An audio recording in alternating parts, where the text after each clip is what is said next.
तो आइए हम आज संज्ञा पढ़ते हैं। क्या संज्ञा है और संज्ञा के कितने भेद हैं। संज्ञा वास्तव में कहते किसे हैं?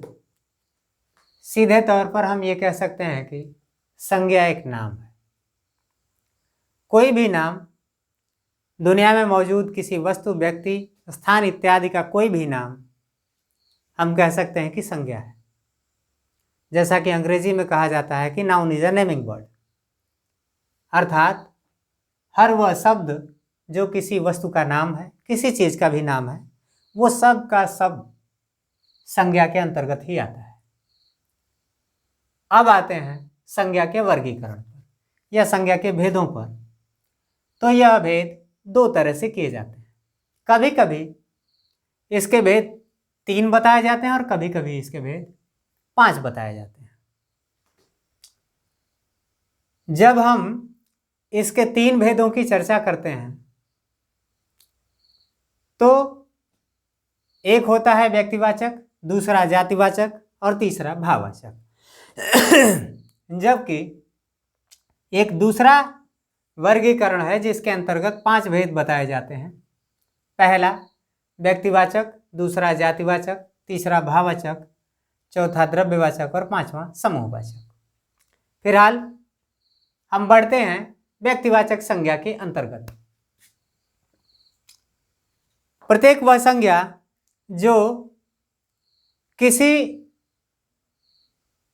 व्यक्ति विशेष या वस्तु विशेष की तरफ इंगित करती है, वो सब की सब, सारी की सारी संज्ञाएं व्यक्तिवाचक संज्ञा की तरफ दर्शाने का काम करती हैं।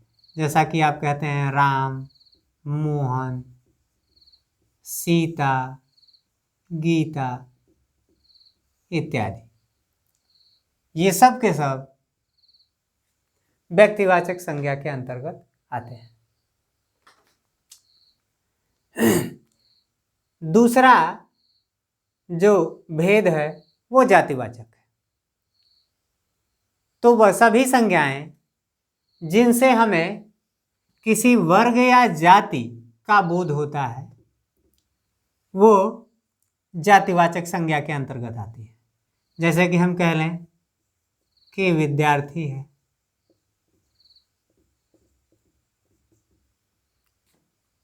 वकील है,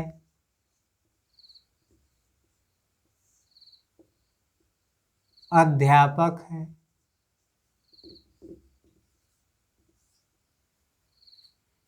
इनसे कहीं न कहीं उनके किसी वर्ग विशेष का बोध होता है, तो इसलिए हम इसे जातिवाचक संज्ञा के अंतर्गत रखते हैं। जानवरों के नाम इत्यादि सब इसी के अंतर्गत आते हैं।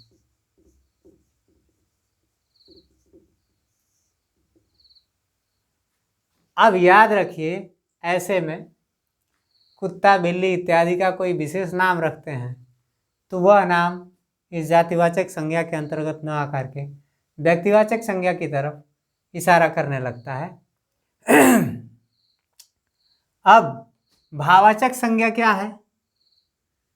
तो किसी के गुण, धर्म, दोष या दशा की जब चर्चा होती है, जिन शब्दों के जरिए या जिन शब्दों या जिन संज्ञाओं के जरिए किसी के गुण, धर्म, दशा इत्यादि का बोध होता है, तो हम उसे भाववाचक संज्ञा कहते हैं।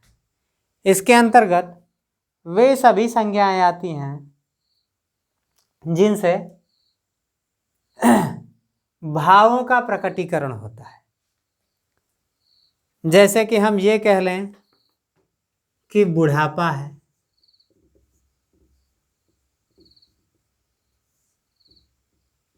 बचपन है, मिठास है। ये सिर्फ भाव का बोध कराते हैं, इसलिए इन्हें हम भाववाचक संज्ञा के अंतर्गत रखते हैं। अमीरी कह लें, गरीबी कह लें, बंधुत्व कह लें, मानवता कह लें, मनुष्यता कह लें, ये सब कहीं न कहीं इसी भाववाचक संज्ञा के अंतर्गत आते हैं। द्रव्यवाचक संज्ञा। द्रव्य का शाब्दिक अर्थ पदार्थ होता है और पदार्थ तीनों रूपों में पाए जाते हैं, चाहे ठोस हो, चाहे द्रव हो, चाहे गैस हो। तो इसके अंतर्गत इस भूलोक पर पाए जाने वाले सभी प्रकार के पदार्थ द्रव्यवाचक संज्ञा के अंतर्गत गिने जाते हैं। इसमें हम जो भी है दूध, पानी, तेल,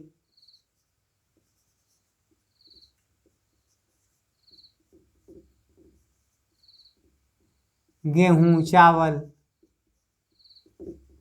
सोना, चांदी इत्यादि यानी कि हम कह सकते हैं कि माप तौल वाली चीजें, जिन्हें हम माप तौल करते हैं वो सभी की सभी चीजें इस द्रव्यवाचक संज्ञा के अंतर्गत आती हैं। उन सब के नाम इन्हीं के अंतर्गत रखा जाता है।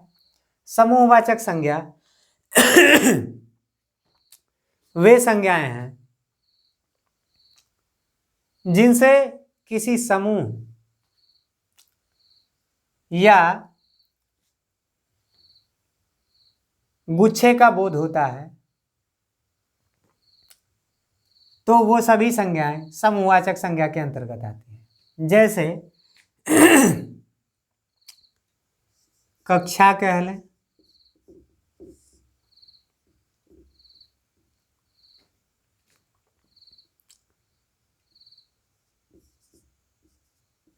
गुच्छा कह लें, भीड़ कह लें, झुंड कह लें, मेला कह लें। ऐसी वह संज्ञा जिससे हमें किसी समूह का आभास होता है, वो सभी की सभी संज्ञाएं समूहवाचक संज्ञा के अंतर्गत आती हैं। तो ये रहे संज्ञा के अलग अलग भेद जिसे आपने देखा। ये जो शेष दो द्रव्यवाचक और समूहवाचक संज्ञाओं के नाम दिए गए हैं, जब संज्ञा के तीन भेद किए जाते हैं तो इन दोनों को उठा करके जातिवाचक संज्ञा के अंतर्गत समाहित कर दिया जाता है और ऐसे में आपके पास केवल तीन ही भेद प्राप्त होते हैं, व्यक्तिवाचक, जातिवाचक और भाववाचक।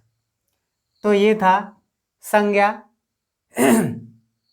जिसे आपने अभी पढ़ा।